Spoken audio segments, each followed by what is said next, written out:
শিক্ষা, শান্তি, প্রগতি। নিষিদ্ধ ঘোষিত সংগঠন ছাত্রলীগের মূলনীতিকে ছাত্রদলের মূলনীতি উল্লেখ করে সাপ্তাহিক এক ছাত্রদল নেতার বক্তব্যের ভিডিও ভাইরাল হয়েছে। সামাজিক যোগাযোগ মাধ্যমে বিষয়টি স্থানীয় রাজনৈতিক মহলে চলছে আলোচনা সমালোচনা। ছাত্রলীগের মূলনীতি ভুলে ছাত্রদল নেতার এমন বক্তব্যে ঘিরে ব্যঙ্গ রসাত্মক আলোচনা চলছে জেলা জুড়ে। এ নিয়ে খোদ ছাত্রদল, জেলা উপজেলার নেতারা পড়েছেন বিব্রতকর পরিস্থিতিতে।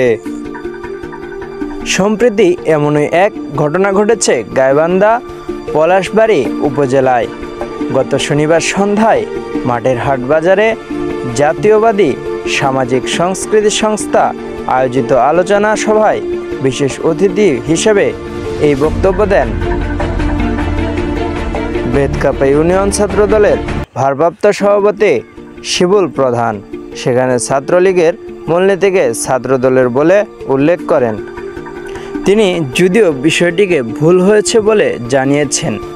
এই নেতা আমাদেরকে জানিয়েছেন, আমাদের বক্তব্যটা এটা আমাদের অজান্তে মিস্টেক হয়েছে, এটা আমি ভুল স্বীকার করছি।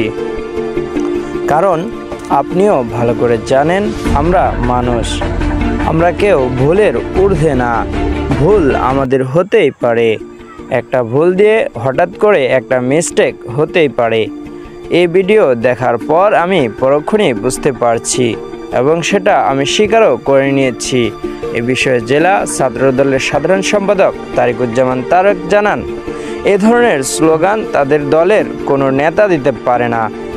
এটি একটি চক্রান্ত বাহিনী থেকে লোকজন ঢুকিয়ে তাদেরকে বিতর্কিত করার চেষ্টা করা হচ্ছে। ছাত্রদলের মূলনীতি হলো শিক্ষা, ঐক্য, প্রগতি। 1979 সালে 1 জানুয়ারি প্রতিষ্ঠিত হয় বিএনপির এই ছাত্র সংগঠন। সাদিকুল ইসলাম, উন্মুক্ত বাংলা।